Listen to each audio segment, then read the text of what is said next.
Power e-Scooter. Votre premier podcast référence sur la trottinette électrique. C'est pas un scooter, c'est une trottinette.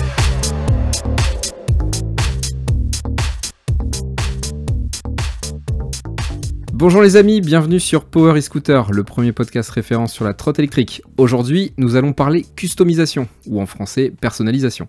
Je vous parlerai rapidement des dénouements du MMWG, et nous écouterons également le coup de gueule de Zero sur les lâchers de boutons ou dropshipper pour les anglophones. Et nous ferons le point sur quelques news et rumeurs de la trottisphère.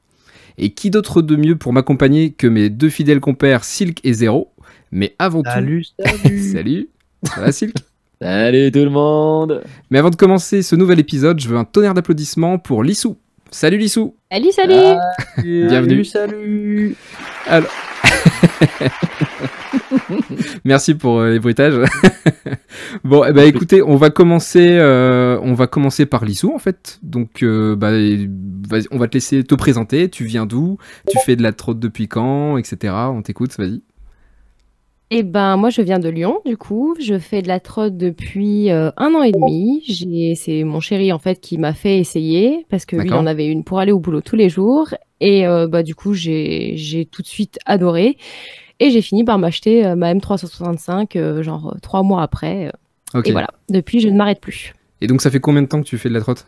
1 an et demi. 1 an et demi? Ok. T'as combien de kilomètres à peu près Enfin, t'as déjà parcouru quelle distance? J'ai fait 1500 km sur ma M365 et la Mini, je lui ai mis 700 bornes. Donc, je suis une petite rouleuse, mais avant, je pouvais pas m'en servir pour aller au travail. En fait, c'était beaucoup trop loin. J'étais obligée de prendre la voiture. D'accord. Ouais, on a tous commencé un peu comme ça en fait, pour éviter de prendre la voiture en fait, pour aller bosser. Du coup, t'as commencé avec la M365, tu m'as dit. Hein. Ouais, c'est ça. Ok. Et donc aujourd'hui, t'as quoi comme trotte? Alors, j'ai toujours la Xiaomi M365, du coup, j'ai la Mini 4 Pro et j'ai la Ninebot G30 aussi depuis très récemment. Ah, c'est une trotte qui est assez récente ça. Et Ouais, c'est ça. laquelle tu privilégies le plus, enfin laquelle tu utilises au quotidien le plus souvent? Et ben, après une longue période de retraite, c'est la Mini 4 Pro finalement, parce que en termes de confort, de suspension, etc., enfin, elle est vraiment au-dessus. Donc, c'est ma trotte pour aller au boulot. Voilà. Ok. Et il paraît également que tu fais partie d'une association, ce qui concerne la Oui. trottinette, bien évidemment. Ouais, évidemment. Oui, je fais partie de l'ANUM. En fait, je suis secrétaire adjointe D'accord. au bureau de l'ANUM. Et du coup, on s'occupe un petit peu de tout ce qui est défense des droits des utilisateurs. On fait aussi des articles sur les sites pour informer en fait les utilisateurs sur la loi, l'assurance, etc. Enfin, Ok. tous les trucs un petit peu pratiques comme ça. D'accord. Donc voilà. Et j'entends plus Zero et Silk, ils sont partis. Nous écoutons. Bon, vous connaissez tous l'ANUM. On connaît tous l'ANUM, ils font des choses très très bien. D'ailleurs, aujourd'hui, ils ont lancé un petit sondage pour essayer d'aider les constructeurs à faire des trottinettes un peu plus intelligentes. Enfin, un peu plus intelligentes. On ne parle pas d'intelligence artificielle, mais intelligente dans le sens où on attend des évolutions importantes, style des clignotants, ce genre de choses. Ouais. Donc, n'hésitez pas à répondre à ce questionnaire-là. Si ça peut aider les constructeurs à faire des produits qui répondent à nos besoins, c'est top.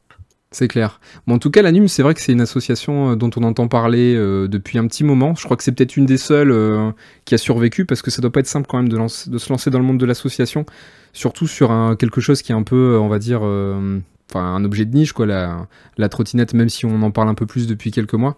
Donc on vous souhaite en tout cas une longue vie, parce que vous défendez les droits des trotteurs, et ça, franchement, c'est quelque chose qui est plutôt appréciable. Comment on peut vous aider en fait, à part répondre aux questionnaires, ou on peut faire partie de votre association, ou c'est juste du participatif sur Facebook par exemple? Déjà, effectivement, pour adhérer, c'est possible et ça nous soutient beaucoup parce que plus on est nombreux, plus on a aussi de poids dans les discussions par rapport aux élus. Et puis évidemment, partager les posts, partager les articles aussi qu'on fait, etc. Ça permet d'avoir plus de visibilité. On a fait aussi des livrets, en fait, des 10 commandements du trotteur. Donc en gros, c'est des règles de bonne conduite qu'on a commencé à distribuer dans plusieurs boutiques, mais essentiellement sur Lyon et Paris. Donc si vous avez des boutiques vers chez vous, vous pouvez nous laisser un petit mail ou quoi que ce soit, et on peut vous envoyer éventuellement un petit un petit colis de livret. Et si vous Ok. avez l'envie, voilà, de faire connaître à des boutiques autour de vous, c'est avec plaisir. Bah, c'est une super bonne idée et j'en ai parlé à François il y a 2-3 jours et on attend notre batch de fly pour Ah, les distribuer. super. Ah, mais il me l'a pas dit ça en plus. Eh non, non, non, tu sais bien que j'aime bien garder des petites infos pour moi. D'accord. Bien ça. Bon, bah c'est plutôt une bonne nouvelle. En tout cas, ouais, nous on est plutôt partant pour faire même de la distribution de tracts. Alors après, oui, vous visez uniquement les magasins en fait, pas forcément faire du tracting sur la voie publique. Alors en fait, déjà, ouais, enfin donner des flyers sur la voie publique, je sais pas si c'est réglementé ou pas.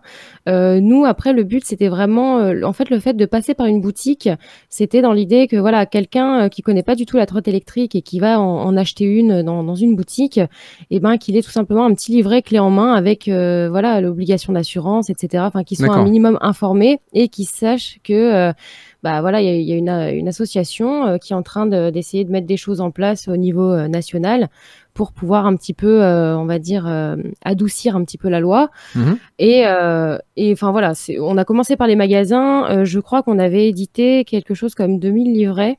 Ouais. Et ça part assez vite, mais en même temps, c'est pas énorme non plus pour aller démarcher un peu dans la rue. Et bon, encore une fois, c'est un problème de temps aussi. Ça prendrait énormément de temps d'aller aborder des personnes dans la Ouais, rue. c'est clair. Et finalement, dans le magasin, bah voilà, les personnes le prennent ou le prennent pas, mais au moins il est à disposition et les vendeurs peuvent en parler. Et voilà. Ok, très bien. Est-ce que vous avez des questions, Zéro et Silk? Alors, j'ai pas de questions, mais juste une petite remarque, parce que je voudrais juste revenir sur une petite phrase que tu as sortie, Alissou. Il y a quand même que dans le monde de la trotte, où tu peux demander à une nana son poids, ou tu peux aussi lui demander combien de kilomètres tu as au compteur. Alors, j'ai pas dit combien de kilomètres tu avais au compteur. Je me suis repris. Mais effectivement, oui. Alors, le poids, je suis même pas sûr. Hein, mais Ah, je le dis je suis facilement. désolé. Bon, en tout cas, c'était sans ambiguïté de ma part. Hein. Je suis vraiment désolé. J'espère que je t'ai pas froissé. Ah non, mais j'avais même pas remarqué avant qu'il en parle. Donc, Non, mais ça nous a tués avec Sylvie. Ok, bon, bah, c'est pas grave. Peut-être que je le couperai ou je mettrai un son par-dessus, je sais pas. On verra. Mais non, mais Mais non. Enfin, bref. Dans la bonne franquette. Ah, écoute, bon, en tout cas, tu dis que t'as pas roulé beaucoup, justement, en rebondissant sur cette question-là. Mais j'ai l'impression qu'en fait, il y a un décalage entre le sud et le nord. C'est que nous, tu vois. Allô. Parce que nous, 2000 km, par exemple, c'est beaucoup. Mais je pense peut-être qu'on roule un peu moins aussi que vous à cause des aléas du temps, tout simplement. Parce qu'il pleut quand même beaucoup, faut l'avouer, surtout en ce moment. Mais non, c'est déjà pas mal en fait. Enfin, en tout cas, je sais pas si on peut considérer ça comme un prérequis, mais à partir d'un certain nombre de distances parcourues, je trouve que 2000 bornes c'est déjà énorme. T'as déjà une bonne expérience quand même sur la route, même s'il faut pas baisser sa garde et il faut Oui. toujours être vigilant. Mais quand t'as 2000 km, t'as quand même déjà connu des situations. Voilà, enfin tout ah type oui, de surtout situation. qu'avec la Xiaomi, je l'ai quand même pas mal poncée dans Ouais. toutes sortes de difficultés. Donc oui, elle, je la connais bien. Mais non, en fait, 2000 km, ça me paraissait pas énorme parce que moi, c'était surtout du trajet loisir, en fait. Ouais. Et alors que, bah voilà, une personne qui prend sa trotte tous les jours pour aller au boulot, ben elle, finalement, enfin, ça grimpe vite, en fait. C'est clair. Bah après, ça dépend la distance maison-boulot, mais ça peut aller très vite, effectivement. Et donc, en parlant de trottinette, on va embrayer sur... Zéro, t'avais pas quelque chose à dire? non, non. Si, non, je crois que si. Pour l'instant, non. Mais il y a non. tous les auditeurs qui attendent en fait la rubrique le coup de gueule de Zéro. Donc, bah écoute, Zéro, Oui, on va parler j'ai de une dropshipper, et donc bah, je vais te laisser la parole. Jingle. Le moment est venu d'écouter le coup de gueule de Zéro. C'est quand même complètement naze et ça ne sert à rien. Ça m'énerve et ça m'énerve.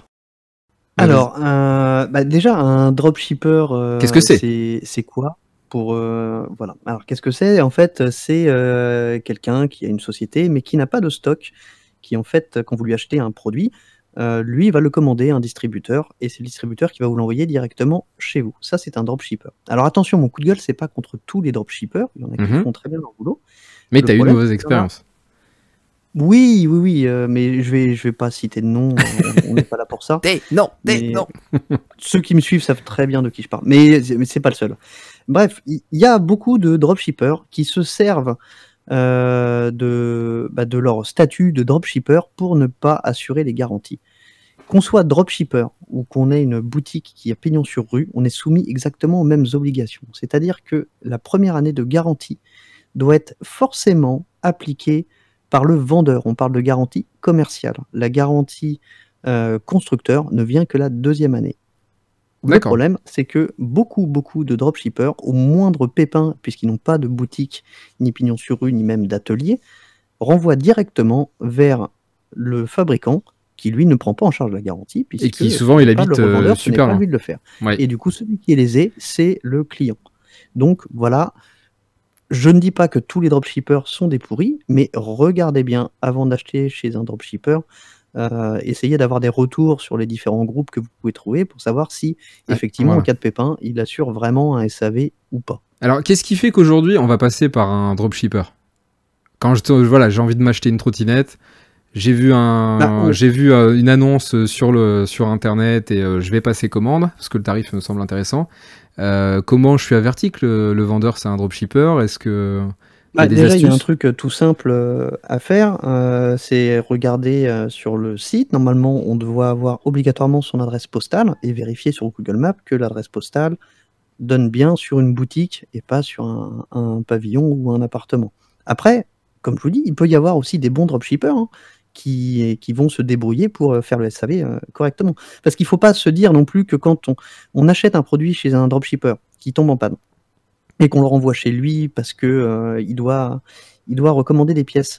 Lui aussi fait marcher sa garantie, il faut pas l'oublier. Lui, il achète ses produits chez un distributeur.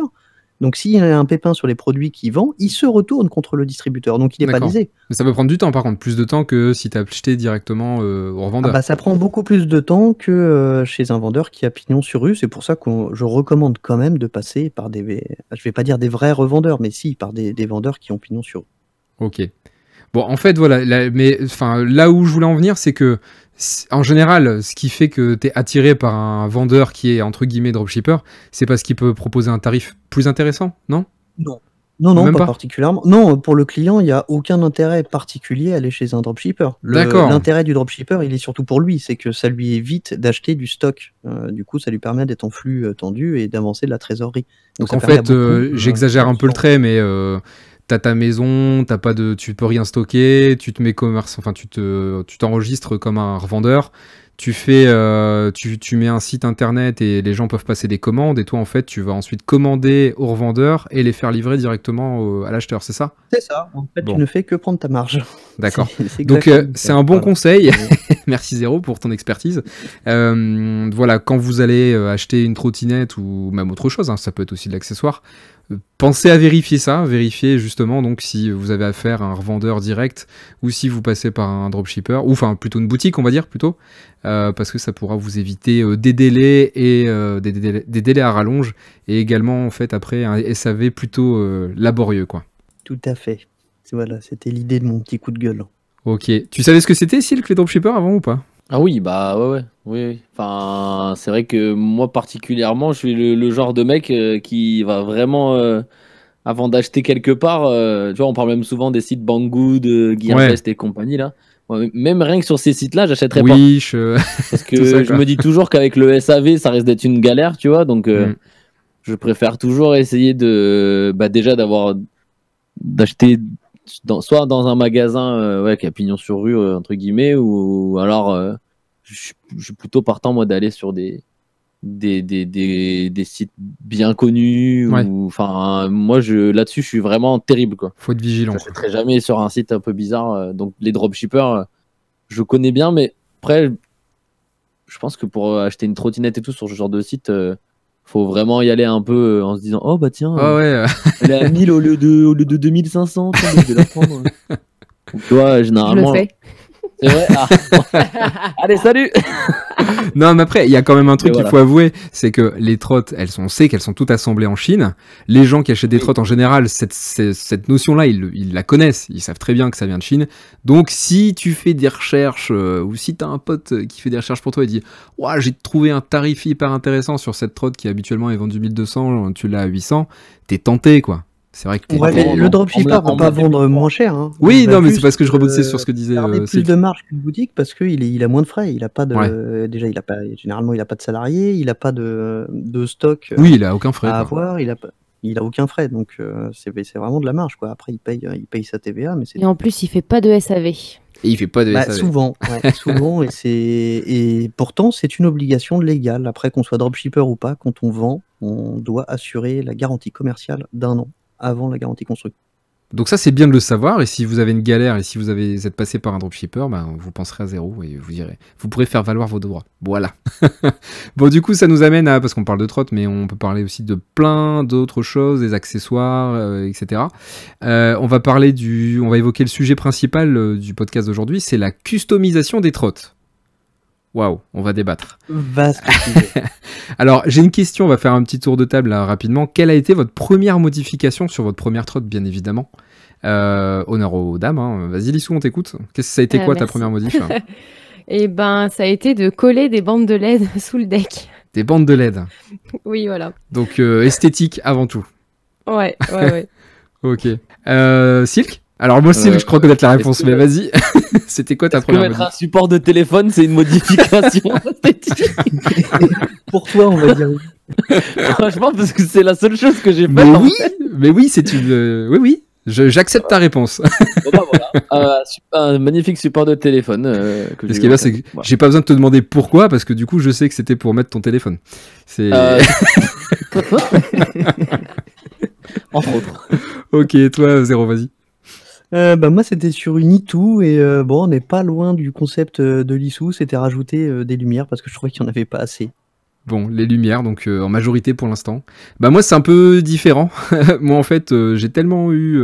Ah, quoique non, j'allais dire une bêtise. J'allais parler de ma 010X, mais c'est pas la première trotte que j'ai eue. C'était une Xiaomi également, M365, et je me rappelle pas ce que j'ai fait. Si, j'ai rajouté une petite lumière sur la potence, une clignotante, pour dire d'être un peu plus visible.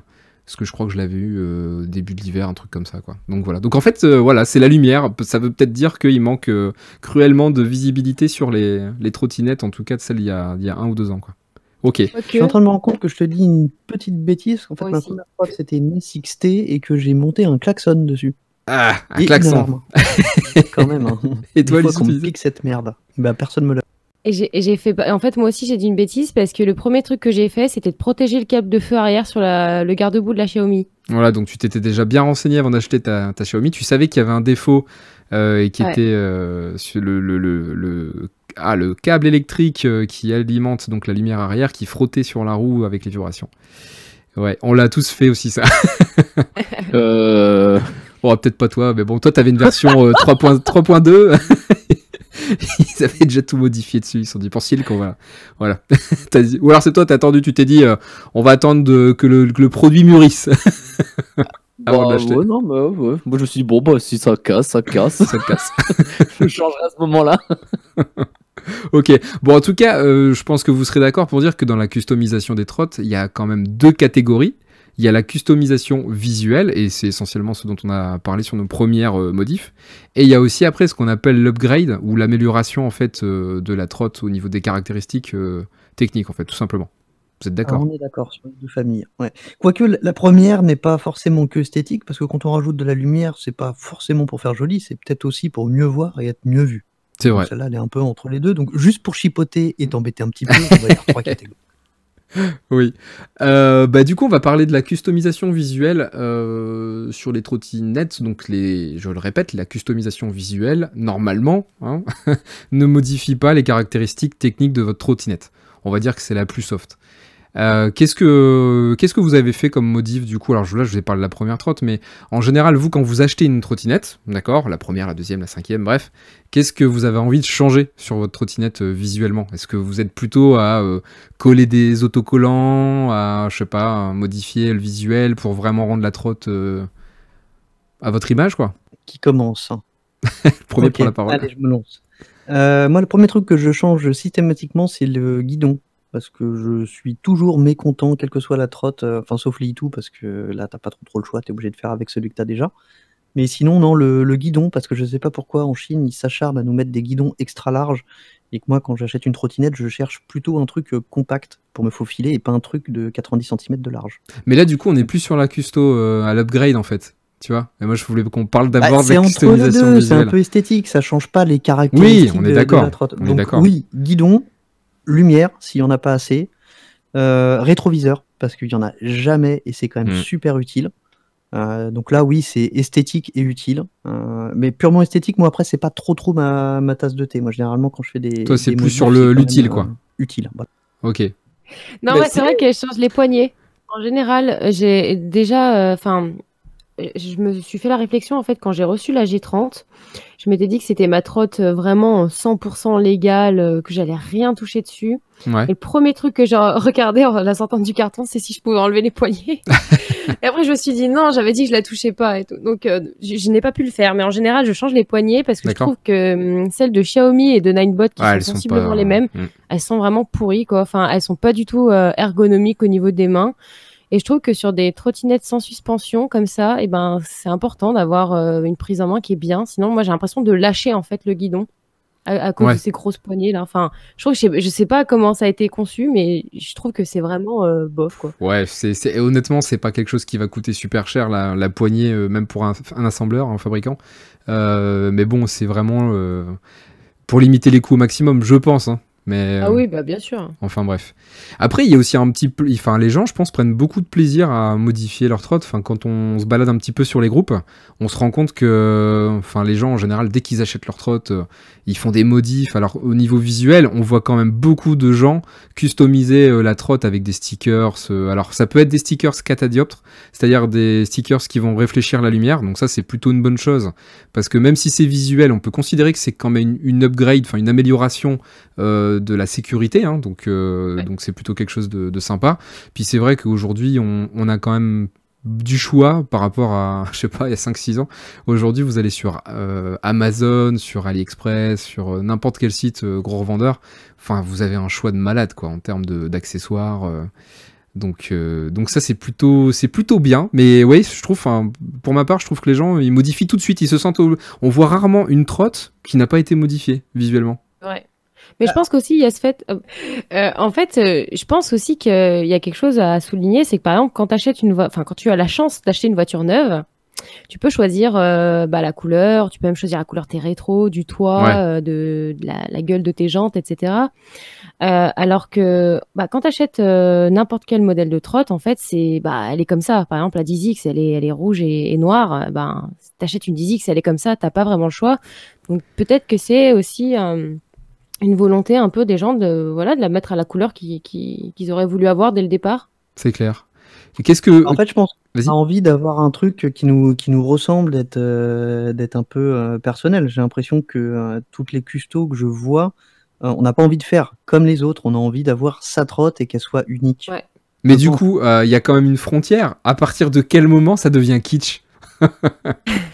Je dirais du nombre de LED qui sont dessus. D'accord. Nombre d'autocollants aussi. Non, mais parce qu'il faut qu'on en parle quand même.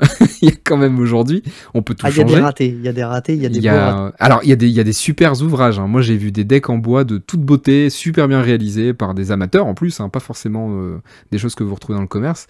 Mais il y a aussi des trucs infâmes, quoi. Il y a des decks, par exemple. Vous pouvez très facilement changer le deck ou, je sais pas, moi, mettre des peintures, ce que vous voulez. Mais il y a des trucs quand même. Enfin, il y a un moment donné, c'est surchargé, quoi.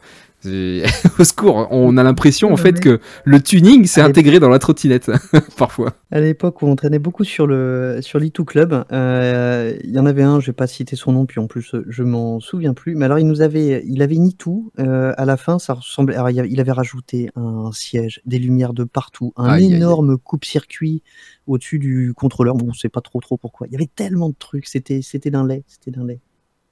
On en a aussi sur le groupe de la Xiaomi. Il y en a pour... Oui. Après, la Xiaomi, ça reste une... Alors, c'est vrai qu'on en parle beaucoup, vous allez dire, mais ça reste une trottinette abordable Et parfois, les gens, une fois qu'ils l'ont eu, comme elle est relativement accessible, je pense que les gens vont plus facilement personnaliser ce type de trottinette. On en voit vraiment partout aujourd'hui. Hein. La Xiaomi, t'en vois absolument partout. Quoi. Ouais. Bah, les Xiaomi, j'avais vu une étude l'année dernière, et l'année dernière, cette trottinette-là, en particulier, elle trustait 80% de part de marché de la trottinette électrique. Et je pense qu'aujourd'hui, on est toujours dans les mêmes proportions. Donc, quand tu vois que 8 trottinettes sur 10 sont des Xiaomi, parce qu'il ne faut pas croire, hein, les Dualtron, les Zero, enfin les grosses trottinettes, c'est une toute petite frange par rapport aux trottinettes dites d'entrée et de milieu de gamme. Ouais, c'est clair. Bon, puis c'est pas non plus ce qui coûte le plus cher après au niveau de la customisation, la partie visuelle. Voilà, c'est ce que je voulais souligner aussi, c'est que des stickers ou un peu de peinture ou des poignées, un klaxon, c'est franchement pas ce qui coûte cher, quoi. Donc voilà. on peut ramener à l'entretien d'une voiture. Ouais, c'est difficilement comparable hein, en termes de budget. Enfin voilà. Quelque chose, je sais pas, à rajouter au niveau de la custo visuelle ? Non. A priori, non. Non, les gens, ils veulent le dessert, ils veulent l'upgrade, merde. L'upgrade matériel. Alors l'upgrade, l'amélioration en français, l'amélioration matérielle. Est-ce que pour vous, c'est indispensable ? Ouais. Non. Oui, non, ça dépend. Bah voilà, comme ça, t'as les 3 avis. C'est bien. Non, mais c'est indispensable. Non, mais c'est bien parce que du coup, oui, non, ça veut dire que ça dépend des situations, ça dépend des modèles, je pense.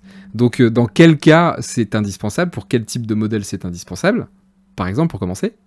Alors, je sais pas si on peut parler de modèles en particulier. Je pense que pour certains modèles, il y a des upgrades indispensables. Allez, on va reprendre E2. E2, il manque un truc, 2 trucs, il manque, mais il y en a un qui est quand même essentiel, un frein, un vrai frein. Voilà. Ouais, mais du coup, alors pourquoi acheter cette trottinette ? Pourquoi pas en prendre une autre ? Parce qu'elle est quand même super fiable, sincèrement. Hein. Moi, E2, j'ai commencé, enfin, j'ai pas commencé là-dessus, mais j'ai pratiqué pendant de longues années. J'ai fait une saison complète à Lille, donc autant dire de la pluie 8 fois sur 10. Voilà. J'ai fait 4000 km dans l'année et elle n'a jamais failli. Par contre, elle a jamais freiné non plus. Ouais, mais t'as pas précisé une chose qui est quand même importante, c'est que sous la pluie, ça freine moins bien quand même. Sous la pluie, ça freine moins bien, surtout avec un pneu lisse et un unique frein moteur à l'avant qui freine pas des masses. Donc voilà. C'est pour ça, voilà, sur l'I2 par exemple, le frein c'est indispensable. Xiaomi, je pense que le coup du garde-boue arrière, enfin, j'en ai jamais eu, mais c'est un truc qui revient quand même souvent. Ça a l'air d'être une modif indispensable aussi si on veut conserver son feu arrière. Mais ce qui est hallucinant quand même, quand je t'écoute, hein, c'est que là, tu me dis première modif, on parle de frein, mais on parle quand même de trottes qui répondent à des normes de sécurité. Je veux dire, quand tu achètes un produit, il est normé. C'est-à-dire que normalement, il a été vérifié par un comité qui l'a testé et qui dit c'est bon, la trottinette freine correctement pour l'usage pour lequel elle a été vendue, etc. Tu vois là où je veux en venir ? C'est quand même dingue. Où tu veux en venir. Après, le truc, c'est que tu sais très bien où est-ce qu'elles sont fabriquées, de quelle manière elles sont fabriquées. Oui. Elles sont fabriquées en Chine et tout ce qu'on leur demande, c'est de pouvoir vendre sur le sol européen. Et pour ça, on n'a aucun protocole de test comme on a pour les voitures où on demande de vérifier le freinage, etc. Non, le protocole, c'est la longueur du câble d'alimentation, le nombre de roues, enfin, c'est des trucs complètement cons. Les matériaux utilisés, s'ils sont pas allergènes, enfin, voilà, c'est ce genre de truc. Donc, tant qu'on leur imposera pas des vraies normes comme pour les constructeurs automobiles, ils vont pas. On aura toujours de l'upgrade à faire parce que. Mais 55 kilos, quoi. Voilà. Ouais. Est-ce que faire du free floating, est-ce que ça comporte des risques ? Est-ce que je parle toujours du matériel, je parle que de la trotte. Hein. Est-ce que pour cet usage, de free floating, tu veux dire ? Est-ce que pour cet usage-là, ces trottes spécifiquement, là, elles sont testées et répondent aux normes européennes ? Je pense qu'elles répondent à plus de normes, mais c'est surtout que les gestionnaires de flotte, donc les sociétés de free floating, je sais pas pourquoi je vais me la péter avec des termes compliqués, ont intérêt à avoir des trottes fiables, parce que forcément, sinon, ça leur coûte plus cher. Comment elles terminent eux-mêmes déjà faire une sélection en amont des trottinettes les plus fiables, et puis après, les plus gros, style Lime et tout ça, développent leur propre matériel. Après, je pense quand même que c'est du matos costaud qui est fait pour durer. Et puis après, quand tu vois que la trotte est complètement rincée, de la louer. Oui, voilà, mais puis bon, il y a eu quand même quelques upgrades aussi, je pense, au niveau de ces compagnies. Il me semble avoir vu que ils ont fait des V2 question image, question environnementale aussi. Par exemple, maintenant, ils sont tous en train de développer les batteries amovibles. donc pour être rechargé, enfin collecté et remplacé par vélo cargo, parce que ça avait fait quand même scandale en fait qu'ils soient obligés de se déplacer en camion, les histoires des juiceurs où ça prenait feu, etc. Enfin, il y a eu quand même 2-3 petits scandales. Et du coup, ils ont été aussi obligés par des contraintes techniques et d'image et environnementales d'adapter aussi leur façon de faire. Ouais, c'est clair. Et c'est très bien. C'est vrai que c'était complètement stupide de déplacer toute une flotte de trottinettes alors qu'il suffisait de déplacer la batterie. Ça, c'est. Oui, mais ça pose aussi des contraintes techniques pas évidentes. Le fait que, en général, quand la batterie elle est amovible, elle se trouve sur la colonne. Pas forcément dans le deck aussi. Maintenant, ils ont développé des modèles où c'est dans le deck. Donc, ils ont quand même réussi à améliorer leur système, quoi. Ok. Bon, et par contre, donc on a parlé des freins, mais est-ce qu'il y a d'autres modifications indispensables? Non? Bah, Silky, il a dit non, mais Bah moi du coup pour moi il y a ouais. Enfin en fait pour moi c'est à la base c'est ce qui va déterminer le choix de ma trotte en fait. Donc je vais regarder, je vais dire bah s'il y a vraiment des trucs qui pour moi sont indispensables et que la trotte entre guillemets enfin n'a pas ce type d'accessoire, par exemple je sais pas, tu vois si le freinage par exemple pour moi est pas bon, je prendrais pas cette trotte, tu vois. D'accord. Ouais, Pour donc moi je vais prendre une trotte. Voilà, si j'achète la trotte, si c'est pour rajouter encore derrière, refaire des frais en plus parce qu'elle n'est pas à mon goût, bah, je préfère en prendre une autre ou même pas la prendre. Enfin, tu vois, c'est pour ça que je disais que pour moi, c'est pas indispensable. Enfin, y a rien. Pourtant, t'as 2 Xiaomi chez toi. Bah, pour moi, enfin, mis à part moi, le seul truc que je trouve qui est vraiment pas bien dessus, c'est l'autonomie, quoi. Mais ouais. Mais sinon, bon, le freinage est quand même pas ouf hein, sur cette trotte. Moi, tu vois, je vois rien à redire, hein, franchement, honnêtement. Vous avez pas essayé la mienne? Tu parles de laquelle, la G30? Non, la Xiaomi. Non, mais en fait, pour rebondir par rapport à ce que disait Silk, c'est qu'en fait, tu dis effectivement que tu vas pas acheter telle trotte parce qu'elle a pas telle caractéristique. Moi, par exemple, alors je sais pas si je suis chiante ou voilà, enfin, c'est peut-être ma condition de femme qui dit ça, mais moi, j'ai une idée extrêmement précise en fait de ce que je veux chez une trotte. Et en fait, à l'heure actuelle, je ne trouve pas de modèle qui corresponde à mes attentes. Et pour moi, l'upgrade, en fait, parce que c'est aussi, entre guillemets, pour ça que je suis, avec plein de guillemets, connue, c'est parce qu'en fait, je propose des tutos, mais parce que, en fait, la Xiaomi, l'avantage qu'elle a, c'est qu'elle est d'une fiabilité, mais extraordinaire. C'est vraiment, ouais, la trotte où il peut quasiment rien t'arriver, mais il manque quand même des choses, et si tu veux rester dans un certain budget, un certain gabarit, bah, t'as pas 36 solutions en fait que de faire de l'upgrade pour augmenter notamment l'autonomie, la fiabilité du châssis en ce qui concerne la Xiaomi, parce que mais ça demande quand même des notions de bricolage. Enfin, je veux dire, c'est pas non plus à la portée de tout le monde. Bah, franchement, si, en fait. Enfin, moi, je sais qu'en tout cas, je veux dire, avant, moi, je changeais pas une seule ampoule sur ma voiture. Je n'y touchais pas, j'avais trop peur. C'est intéressant, ça. Mais non, mais vraiment, moi, je suis le stéréotype de la fille qui connaît rien en voiture. Et voilà, moi, quand j'avais un feu à changer, j'attendais d'aller chez le garagiste pour ma révision. Mais peut-être que ça t'intéressait pas non plus.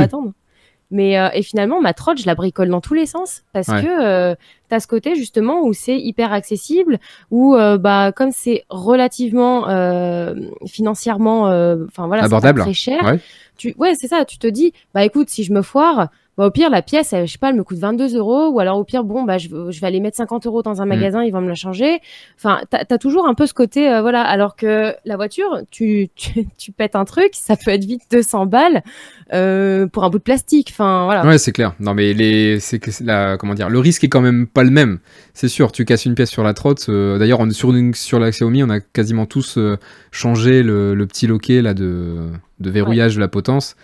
Ça, c'est une pièce qui casse assez facilement de par la conception. Pas tous, hein, mais bon, moi j'en fais partie notamment. Ils ont fait une grosse campagne de rappel. Justement, j'allais en parler. Mais c'est bien que tu mettes le doigt dessus. Pardon. Il y a eu un rappel de Xiaomi. Donc pour tous les utilisateurs de Xiaomi, on vous mettra le lien en description. Mais il y a un lien que propose Xiaomi pour vérifier en 2 clics si vous êtes concerné par le rappel. Il y a un souci en fait avec la vis au niveau de la potence, du verrouillage de la potence qui est défectueux sur une série. Et donc Xiaomi propose en fait le rappel de votre trottinette gratuitement pour faire une intervention dessus. Toutefois, attention, il est écrit sur le site que si vous remarquez qu'il y a un défaut au niveau d'une vis, vous ne devez, et c'est écrit en gros caractères, absolument pas essayer de résoudre le problème vous-même.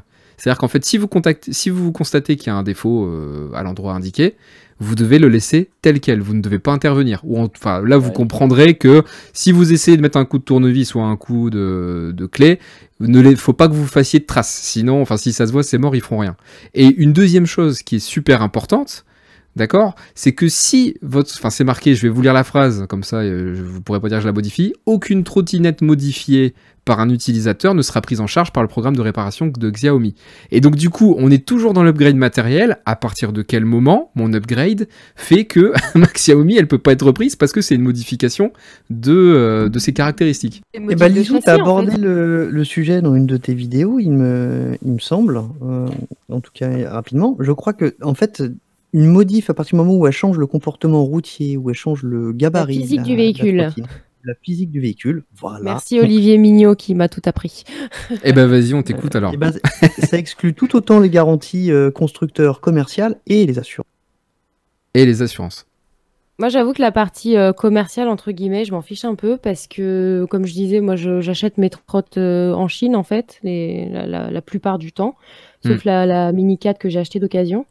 Donc cette garantie-là, je m'en fiche un peu parce que de base, je ne compte pas dessus. Et justement, moi, les opérations de customisation que je fais sont essentiellement fiabilité et sécurité, en fait. Donc, bon.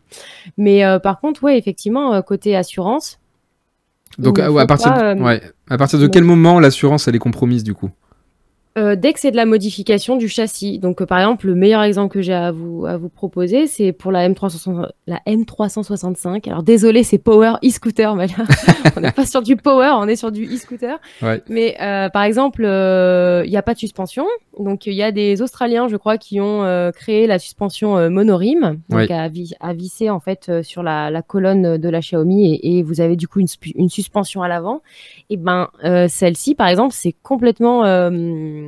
c'est complètement le cas. L'assurance, elle s'éjecte direct, ouais. Ouais, c'est quand même fou parce que en fait, on l'a déjà dit à maintes reprises, mais le fait que quand vous avez une trotte qui n'est pas suspendue, enfin qui n'a pas de suspension, c'est assez dangereux. C'est-à-dire que le moindre nid de poule, voilà quoi, vous pouvez vous retrouver par terre à cause d'un défaut de la route ou la moindre petite bordure peut vous éjecter au sol, quoi. C'est quand même dingue. Et le fait de rajouter simplement un système qui en plus, voilà, qui est quand même plutôt ingénieux, ben voilà, ça annule l'assurance, vous pouvez plus vous faire assurer avec cette modification-là, alors que c'est une upgrade qui est censée améliorer la sécurité de votre trotte. Donc après, en même temps, encore une fois, je peux comprendre aussi le positionnement des assureurs. Bien sûr. C'est que, je veux dire, t'as Jackie qui fait ça dans son garage. Tu sais pas s'il a bien serré les vis, tu vas pas l'assurer sur la route, alors que le mec, enfin voilà, ça se trouve, il a fait ça après l'apéro, il l'a monté à l'arrache. Bien sûr, voilà. il l'a mis à l'envers, il l'a mis à l'arrière de la trotte. Ouais, non, mais on ça, est d'accord. Mais je peux comprendre ça aussi. Mais du coup, tu soulèves encore une question qui est intéressante. C'est ok, Jackie, il sait pas faire et puis il a essayé, mais bon, ou alors il se dit tiens. Je vais peut-être pas essayer, mais je vais demander à quelqu'un qui sait. C'est-à-dire que je vais me diriger vers une boutique et il va me monter ce fameux kit. Mais est-ce que c'est la même chose du coup? Ça marchera toujours pas pour l'assurance? Normalement non, hein, parce que c'est tout ce qui modifie la physique du véhicule, mais au même titre que pour les voitures en fait, sauf que dans les voitures il y a une espèce de tolérance, mais encore une fois la tolérance elle est là jusqu'à ce qu'il n'y ait pas de corporel en fait, parce que s'il y a un accident corporel, à ce moment-là on mandate un expert. Et là, voilà, les conséquences peuvent être lourdes. Alors après, je n'ai pas de passé d'accidentologie à vous montrer, mais ouais, je pense que pour les voitures, c'est exactement la même chose. Mais ce qui fait que pour l'instant, on dit rien, c'est qu'il n'y ait pas, entre guillemets, de cas grave, ou de mort. Ouais. Et ça se trouve, ça doit arriver, mais ça fait pas les gros titres comme les trottes, parce que bon, c'est plus dans l'air du temps de parler des trottes. Mais... Ouais, c'est clair. Non, bon, On est d'accord. Bah après, il y a eu quand même quelques cas de décès. Hein. Il y a eu des cas graves qui ont engagé des trottinettes, mais c'est vrai que là-dessus, il n'y a pas encore vraiment eu de cas. C'est peut-être parce que c'est encore un peu trop récent. Mais faut savoir que, enfin, vous le savez parce que vous êtes dedans, mais la communauté de la trottinette, elle est quand même très partageuse de ses expériences. Je veux dire, il y a eu un moment, c'était un florilège. Dès qu'il y en a un qui tombait par terre, il prenait en photo ses plaies, il les mettait sur le groupe, quoi. Enfin, c'était un peu ça. Et il y a quand même des gens qui apportent leur témoignage sur leurs expériences. On commence à voir tout doucement des témoignages de contrôle faits par la maréchaussée. mais globalement, voilà quoi. Donc pour l'instant, il n'y a pas eu de cas vraiment grave, ou en tout cas qui a été médiatisé à ce sujet, quoi. Silk, Oui. t'as jamais eu d'accident? À ton avis, un professionnel de la conduite comme moi. Parce que monsieur, il est Non, quand même, en ce moment, il est quand même en train de montrer comment jumper Pardon des marches. Alors, j'ai pas tout vu encore, excuse-moi, mais parce que j'ai quand même bien suivi ta dernière vidéo là sur le wheeling, enfin les deux que t'avais faites. Si vous voulez apprendre à faire du wheeling, bon, avec Zéro, on avait essayé, mais surtout moi, j'étais pas très bon dans la discipline. On s'est fait un peu tacler par Silk, qui avait la bonne idée de faire une petite vidéo sur laquelle il montre un peu comment on fait du wheeling. Ça va être l'évolution de ce que j'ai envie d'apprendre. C'est un partage. Hein, Mais absolument. Et d'ailleurs, je pense qu'on va te répondre par une vidéo. On va peut-être faire un battle de wheeling. Un clash. Un clash. T'es chaud pour le battle de wheeling là. Let's go. Moi pas trop. Hein. Battle de jump, il y a pas de problème. Wheeling. Bon bah alors j'attends déjà que tu répondes à ma vidéo alors. Tiens, bon voilà, le défi est lancé les gars. Le défi est lancé sur le podcast. J'attends ta réponse. Je vais aller mesurer les hauteurs et comme ça on verra. Ah là là, ah ouais, ça va jusque là. Alors on va devoir mesurer. Ah et bah tout, oui, à la battle le nord versus le sud. Let's go. Bon, mais alors moi j'ai un gros souci, Silk. C'est que on m'a cassé ma suspension à l'avant de ma trotte et donc j'ai dû mettre une suspension d'origine de merde. Donc autant te dire que je suis c'est-à-dire la même que celle de Silk. C'est-à-dire que la même que c'est ça, hein, c'est ce qu'on est en train de dire. Hein. C'est ça. Non mais c'est vrai en plus. Ne t'inquiète pas, il y a pas de problème. Je suis tout d'origine. Mais le pire c'est que j'ai rien touché. Donc on parle de customisation depuis tout à l'heure. Ah ouais, c'est vrai. À part mon petit support téléphone, moi tout est d'origine. C'est vrai, c'est vrai.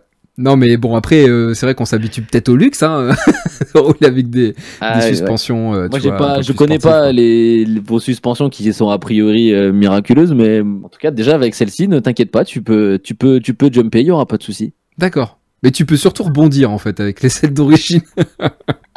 Moi j'ai pas vraiment rebondi mais bon, ok. Oui, ok. Alors je veux pas être déplaisant mais après le rebond c'est aussi une question de poids. Ah, ouais, bon, alors les gars, s'il faut qu'on commence à se peser, à mesurer... il nous faut des protocoles, hein. Je veux des protocoles. Si vous voulez rebondir, la G30, elle est parfaite pour ça. Hein. C'est vrai? Ah ouais. Mais elle a pas de suspension, la G30? Ouais, justement. D'accord. Elle est parfaite pour se casser les genoux, quoi. Par contre, elle est tubeless. Elle est tubeless et justement, en fait, je comprenais pas pourquoi j'avais l'impression d'avoir des énormes à-coups dans le guidon, même comparé à la Xiaomi. Ouais. Et en fait, je me suis rendu compte en la portant et en la faisant retomber d'escalier, juste l'arrière, elle est quand même super lourde. En fait, autant la Xiaomi, quand elle descend une marche, si je la laisse tomber, elle fait comme ça. Ah, j'adore. Alors que la G30, elle fait genre un bam, et puis elle rebondit. Mais j'étais choquée. Et en fait, c'est ça. Donc, si vous voulez rebondir, vous prenez les tubeless de la G30, elle est nickel. Attends, mais t'es en train de nous dire que t'as balancé ta trottinette dans les escaliers? Non, en fait, je descendais des escaliers et je Qu'est-ce que tu fais, chérie? Attends, je teste les trottinettes. Putain. Non, par contre, elle s'est cassée la gueule et elle est solide, ça, y a pas de souci. Hein. Ok. Excellent. Bon, voilà, dans ta prochaine vidéo, Lissou, on veut te voir balancer la G30 dans l'escalier pour pouvoir bien la voir rebondir. Mais c'est un bon concept, ça. Si on veut faire du crash test, et d'ailleurs, s'il y a des boutiques qui nous écoutent, si vous voulez faire des tests de crash test, Lissou elle a un escalier apparemment pour faire le test. Voilà. Bon, et on parlait tout à l'heure de suspension, mais de suspension là sur la Xiaomi. Est-ce que l'un d'entre vous a testé cette fameuse suspension? Personne. Ouais, je sais. Beaucoup de gens qui l'ont cette suspension. Pas nous en tout cas. Ben moi je suis bien tenté, hein, franchement, parce que je l'utilise encore tous les jours ma Xiaomi. À cause du non temps, mais franchement, l'autre fois j'ai vu, parce qu'il y a la suspension avant, donc celle-là elle est peut-être intéressante. Bah c'est j'ai vu l'autre fois une Xiaomi avec une suspension à l'avant et à l'arrière. Ouais. Pourquoi pas acheter On une a zéro tous vu direct? cette vidéo là du mec avec ses. Mais parce que- Mais parce que c'est des Russes qui font ça. Les mecs, c'est des tarés. Hein. Ils te font un tank, ils te mettent des chenilles sur une trotte. Ils sont C'est complètement fous. clair. C'est clair. C'est comme le mec, vous avez vu la vidéo du gars qui a étanchéifié sa zéro, ou je crois que c'est une zéro, et il est sur au début tu Dans vois la la mer, vidéo, ouais. il est sur la plage, et je crois que 5 secondes après, et il est totalement immergé avec sa trotte. Le mec il roule N'importe quoi. à 2 Et il mètres. ressort, elle roule encore. Et est-ce que vous aviez vu il y a quelques années, ça traînait sur les forums d'Urban 360, des Russes qui roulaient en E2 avec des pneus cloutés? Ah, j'ai Oui, vu ça en oui, Xiaomi bah oui. avec les Russes. Non mais ils sont tarés. Hein. C'est Bon, de ouf. Donc pour l'upgrade de l'extrême, il faut surveiller YouTube. Si vous parlez un peu russe, il y a de quoi faire les gars. Hein, franchement, entre les pneus cloutés, les mecs qui scient les trottinettes en deux pour mettre une suspension à l'arrière, à l'avant sur une Xiaomi, il y a de quoi faire. Hein. Enfin Est-ce voilà. qu'on va parler aussi un petit peu des upgrades au niveau du contrôleur batterie? Parce qu'il y a pas mal de choses à dire. Alors, on peut en parler effectivement, même si là ça va viser une partie des utilisateurs un petit peu plus expérimentés ou qui ont un peu de connaissances dans l'électronique, je pense. Mais vas-y, prends le sujet. Bah, on en fait, je t'écoute. voudrais juste faire une petite mise en garde. Bon, pour gagner en performance, il n'y a pas 36 solutions. Il faut chanter les contrôleurs ou modifier les movesets. Sauf que quand on fait ça, Alors, il faut que tu précises faut par contre, aussi- Zéro, parce que tu dis contrôleur, MOSFET. Le contrôleur, c'est vrai qu'on en a déjà parlé. alors, contrôleur, c'est ce qui est entre la batterie et le moteur. C'est ce qui va distribuer l'énergie. Voilà. Et voilà, c'est là où est connectée la fissure. C'est en fait le cerveau. Mais MOSFET, Et- moi je connais pas. Je connais MOSDEF, mais il n'y a rien à voir. Les movesets, c'est ce qui permet. Alors, je suis pas électronicien, électro quelque chose.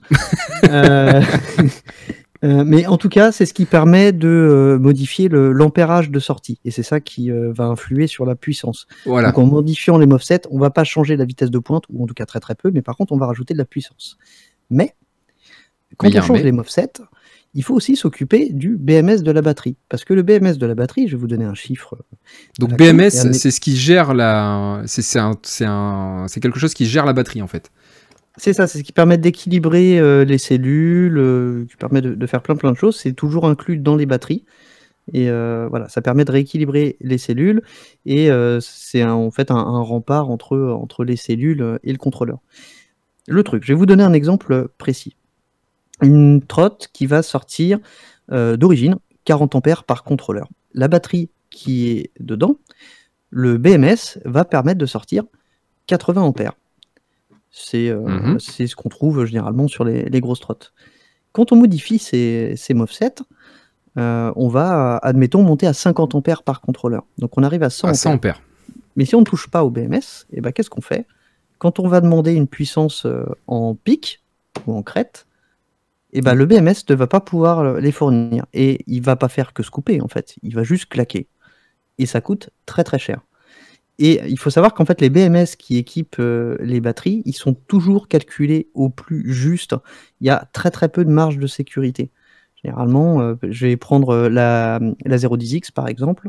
De base, c'est 2 fois 25 ampères pour le modèle 52 volts. Et ben, le BMS d'origine, c'est 45 ampères.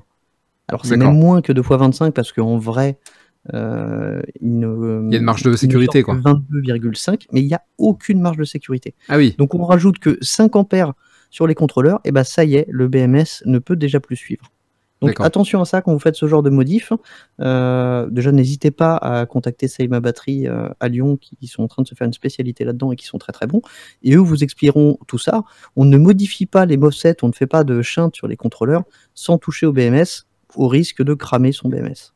Eh ben ça, je savais pas, tu vois, parce que c'est vrai que le changement du MOSFET, c'est quelque chose qui peut se faire même pour quelqu'un qui est pas forcément très calé au niveau électronique.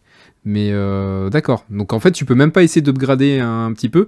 Si vous voulez faire ces modifs-là, il faut le confier à soit un professionnel dont c'est le métier, soit, faut éviter de mettre les mains là-dedans, quoi, ou avoir quelqu'un. Moi, je dirais de ne pas le faire. De toute Ouais. façon, il faut passer par un pro parce que de toute façon, dès qu'on touche, c'est des batteries, c'est dangereux. Faut pas faire le con. Donc, C'est clair. il faut vraiment s'y connaître pour mettre les mains là-dedans. Et je n'encouragerais personne qui n'a aucune connaissance à suivre des tutos pour essayer de le faire soi-même.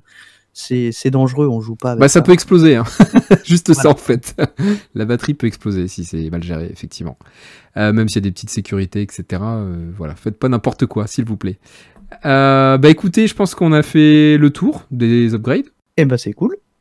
On va pouvoir passer au sujet suivant. Alors, une nouvelle rubrique. Je tombe très souvent sur des news sur la trottinette ou en tout cas tout ce qu'il y a aux alentours. Et je me suis dit, bah, pourquoi pas vous faire partager un petit peu ce qui s'est passé en fait dans la trottisphère. Donc la rubrique va s'appeler Quoi de neuf dans la trottisphère. Qui dit nouvelle rubrique dit nouveau jingle.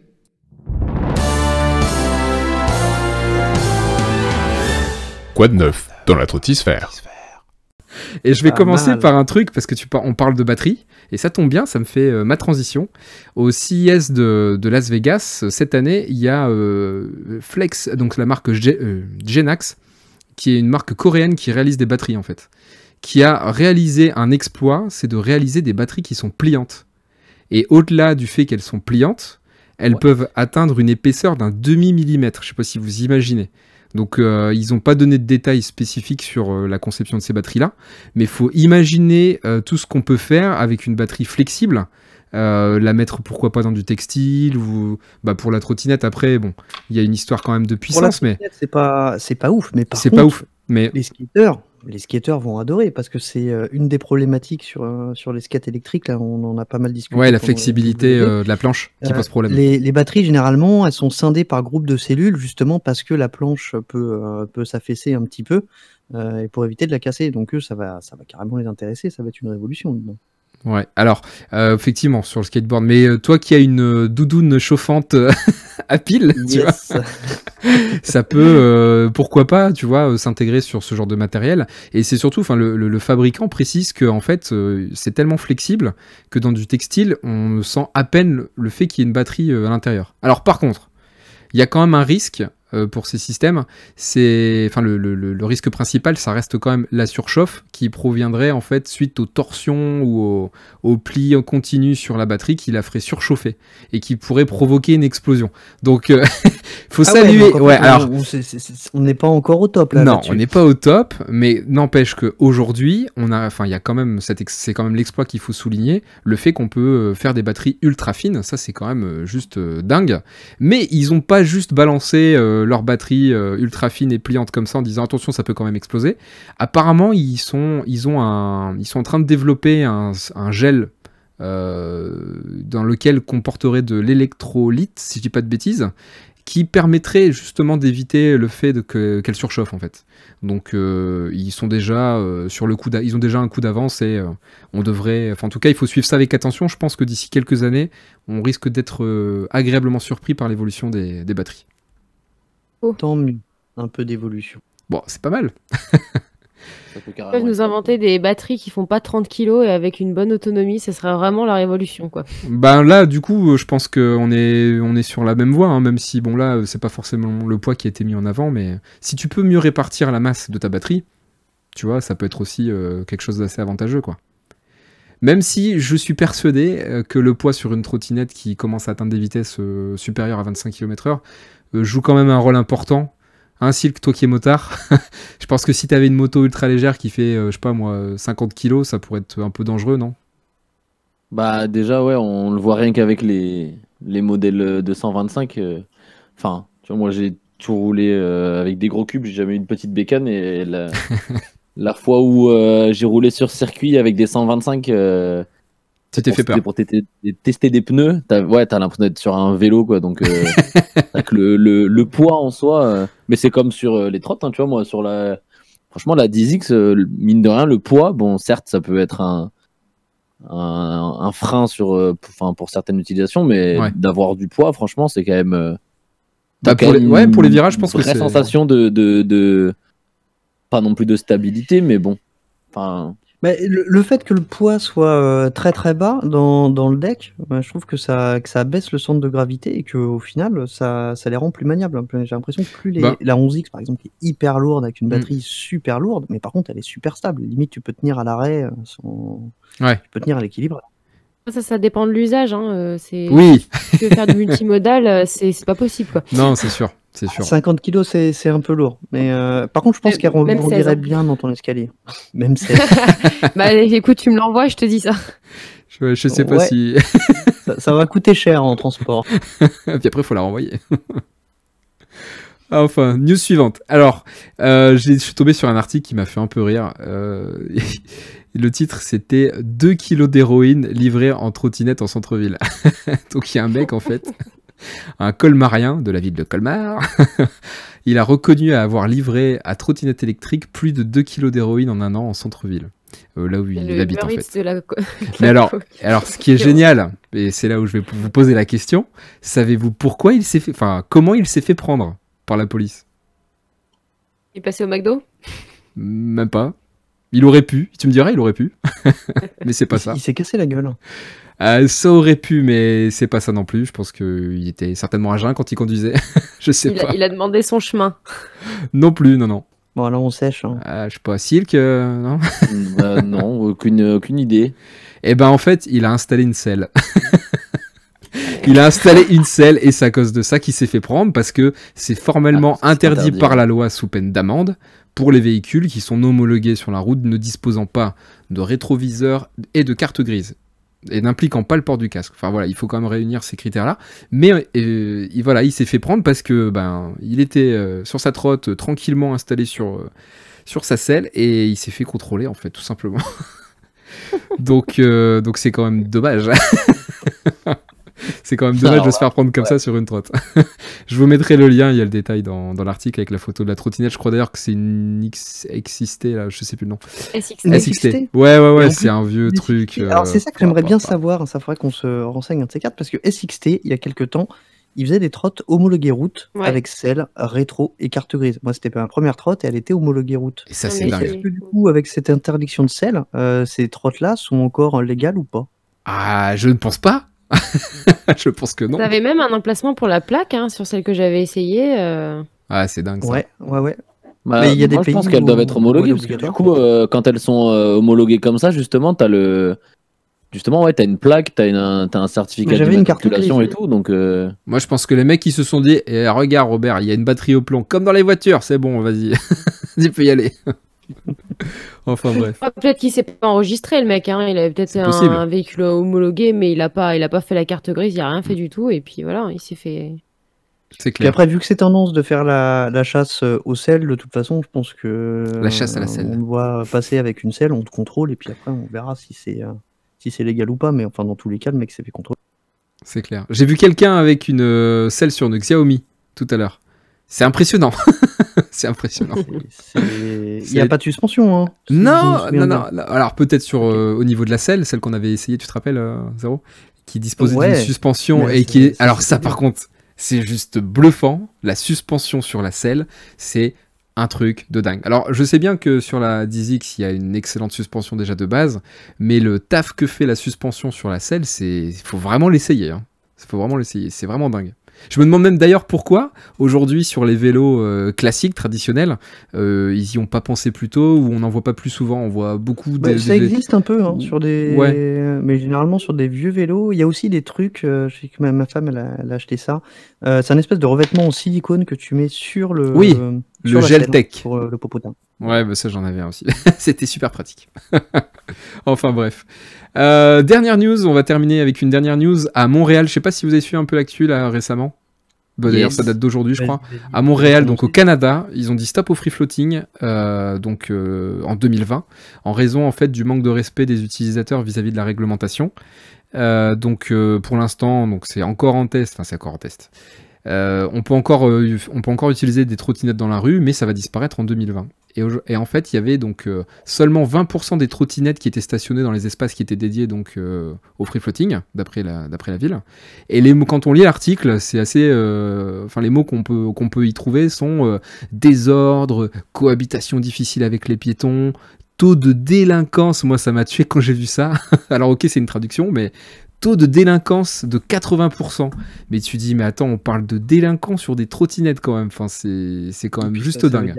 Moi, ce qui m'agace encore, là, on va repartir un petit peu dans le coup de gueule, mais j'ai vu plein d'articles à ce sujet-là. Alors, il y en avait à peu près la moitié qui précisaient bien que c'était les trottes en free floating qui est interdite, et l'autre moitié qui disait les trottinettes électriques sont interdites, sans faire le distinguo. Ouais, Comme bah, d'hab. c'est- Ça, c'est encore des médias français. Oui. On commençait à peine à être tout content, on commençait à avoir quelques articles sympas qui expliquaient que non, la trotte électrique n'est pas plus dangereuse qu'un vélo. Ça, par exemple, c'est paru cette semaine, ça commençait à être des articles intéressants. Et alors là, on a tous les médias habituels, Le Parisien, etc., qui sautent sur ce fait-là à Montréal, qui ne font toujours pas le Facile. distinguo entre Mm. free floating et une interdiction totale. Et voilà, du coup, ils remettent ça en avant et vous pouvez être sûr que nos médias vont continuer à s'en emparer et qu'il y a des gens qui vont appeler à ce qu'on À ce on que ce soit applique la interdit. même législation à Bien sûr. Montréal qu'en France. Hein. Ouais. Je le sens venir gros comme une maison.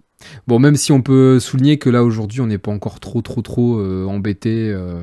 Tu nous contredis hein, si tu trouves que t'es pas d'accord, Lissou, mais aujourd'hui, on n'est pas trop embêté, quoi. Ça va. En tout cas, nous, de Non. notre côté, ça va. On sort la nuit, on n'allume pas les lumières, tu vois, enfin, on se cache. Après, à Lyon, oui, forcément, il y a plus de monde, mais je trouve que globalement, ça va. Le free floating, ça s'est quand même calmé. Je pense que les gens, ils commencent aussi peut-être à être un peu plus familiers aussi avec la trotte. Ouais. Et du coup, il y a un peu moins d'écart. Après, oui, bien sûr, il y en a qui roulent sans casque, avec le téléphone, à contresens, Avec les machin, enfants. mais moi, je trouve ça un peu hypocrite, en fait, de dire que la mauvaise presse et que l'arrivée de la loi, elle a été due uniquement au free floating. Quand on voit les Dualtron qui étaient sur le périph' périphérique, à oui. plusieurs reprises, je veux dire, il y a un moment, c'est complètement hypocrite de dire que c'est que le free floating qui nous Non, a mais fait du mal. on est d'accord. Ce qui Voilà. fait du mal, c'est la médiatisation de toute façon, que ça soit un Oui. fait réalisé, tu vois, sur du free floating ou autre. Après, c'est sûr que le free floating prend plus de place. C'est sûr Oui. qu'aujourd'hui, les médias vont parler essentiellement des grandes villes, là où il y a Oui, du bien free sûr. floating. Donc oui, ça va prendre un peu plus de place, tu vois, dans les journaux, quoi. Bon, en tout cas, pour Et terminer avec après, le... Oui, vas-y. Excuse-moi.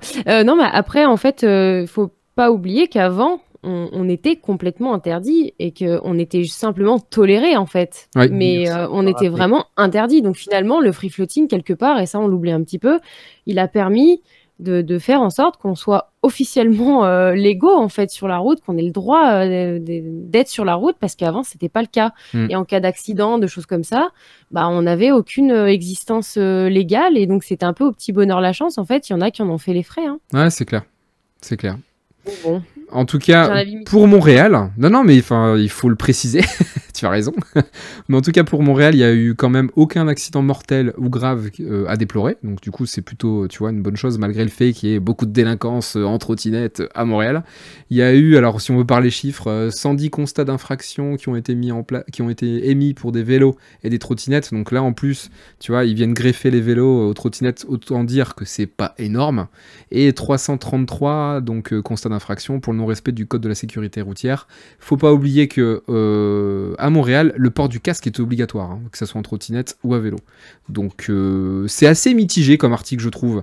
J'ai plus l'impression que c'est un article de campagne politique que de dire oui, voilà, on a vraiment, ça a vraiment défiguré la ville. Il y a une délinquance en augmentation, mais bon, qui part de zéro si on veut parler que de la délinquance de la trottinette. Hein, c'est toujours ça le débat aussi. Donc voilà. Mais bon, comme tu disais, j'ai cette impression-là aussi, nous de notre côté, que le free floating, on commence à en parler un petit peu moins.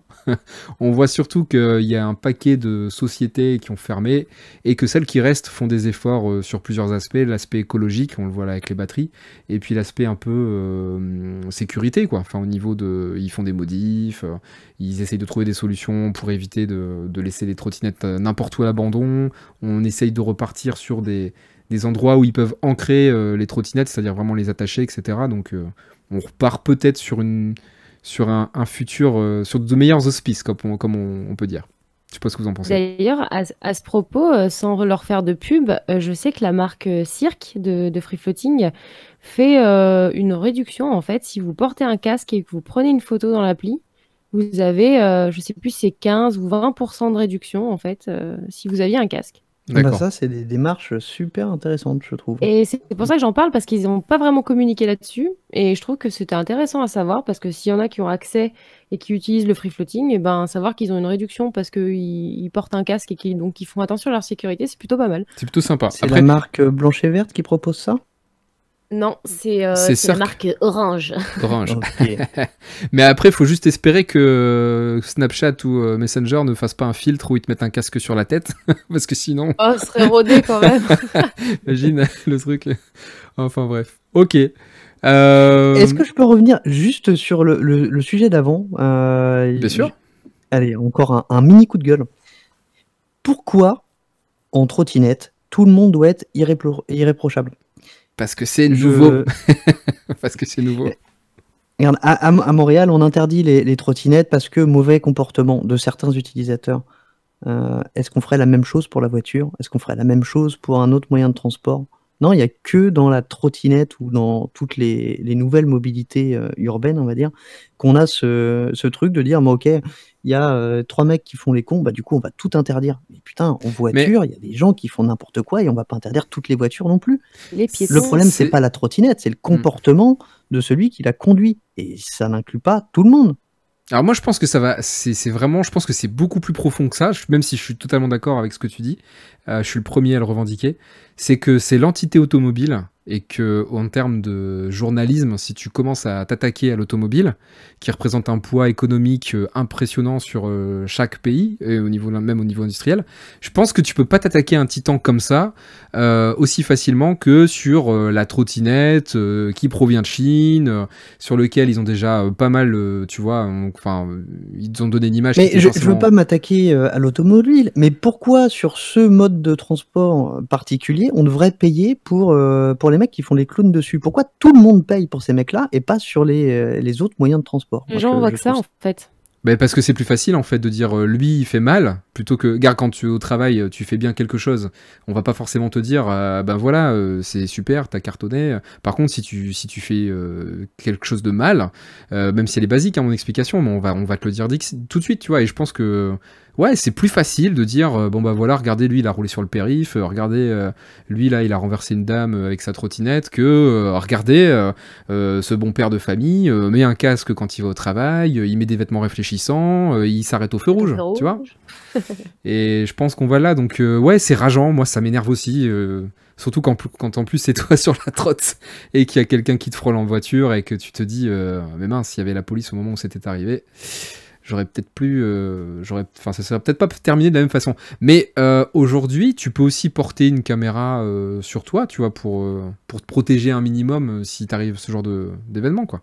Alors, protéger un minimum, parce qu'il y a quand même un truc qu'on oublie beaucoup. En France, la vidéo ne peut être retenue par un tribunal que si elle est prise par quelqu'un d'assermenté, huissier, policier. Nous, avec nos petites caméras, si vraiment il y a un pépin, ça peut servir un petit peu pour l'assurance, mais en tout cas, ça n'a aucune valeur légale. Oui, mais ça peut te protéger d'une mauvaise foi, tu vois, je pense. Et alors par contre c'est faux pour la voiture, parce que ça j'ai vérifié justement, tout ce qui est dashcam, donc les dashcam, les vidéos de surveillance que vous pouvez avoir dans votre véhicule, celles-ci elles peuvent être reprises comme preuve si jamais il se passe quelque chose et que vous allez au tribunal ou bien Non, si vous êtes par témoin. les assureurs, uniquement par les assureurs. Ok, mais bon c'est déjà pas mal. Il y a pas mal, mais dans un Mais par contre ça marche pas pour les trotts. Le tribunal peut rejeter cette preuve. Ouais c'est dingue hein, mais bon. Donc faut faire attention. Et voilà, comme on plombait l'ambiance. Non, ça plombe pas l'ambiance. Là, je pense que les gens ont besoin de savoir. Aujourd'hui, je pense qu'il y a plein de gens qui se posent la question, est-ce que je dois acheter une dashcam? Est-ce que je dois m'arrêter au feu rouge? Non, je plaisante, mais ça reste des sujets de toute façon qui sont d'actualité et on en parlera encore longtemps. Ce qu'il faut, c'est en parler pour que ça rentre dans les mentalités, pour espérer que la loi évolue. Et c'est pour ça que là je mets un petit coup de Alissou là pour la NUM. Mais voilà, enfin si vous voulez parler de ces sujets, allez sur Facebook, sur la NUM, il y a des gens qui sont là pour échanger sur ces sujets, même s'il y a des sujets qu'on évoque de façon assez régulière. Mais si on veut faire avancer les choses, il faut s'impliquer. Voilà. C'est beau. Et on C'est va beau, pas hein. t'embaucher. Mince, merde. Bon, je vais te kicker de la conversation. Enfin voilà. Bon bah écoutez, moi ce que je vous propose c'est qu'on conclue donc cet épisode sur la customisation. Et puis, je vais juste, moi, terminer en vous parlant rapidement des Micromobility Winter Games qui ont eu lieu, donc le 7 et le... Non, c'était quoi 7, 8, 9 février, ouais, c'était ça. Le week-end du 7 au 9 février, donc à Bruxelles, sur lequel donc il y a eu le DSX Club, on vous en a parlé un petit peu sur le précédent épisode de Power Scooter, où vous avez pu entendre donc le président Patrick Afterman et puis Quentin et l'équipe. Donc ça s'est très très bien passé. On souligne simplement le fait que c'était une première compétition pour nous tous, que bordel, ça fait du bien de faire une compète de trotte électrique, franchement.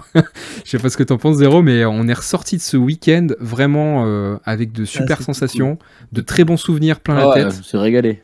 On a aussi, mais tu vas pouvoir en profiter bientôt. On va descendre dans le sud, donc on va aller à Salles-sur-Verdon le 11, 12, 13 mai, je crois, si je dis pas de bêtises. Donc on aura l'occasion de faire la fête là-bas avec des choses un peu plus impressionnantes. N'hésitez pas à aller sur le tout nouveau site internet du DSX Club. On vous mettra le lien dans la description. Enfin, Zach vous mettra le lien dans la description. Absolument.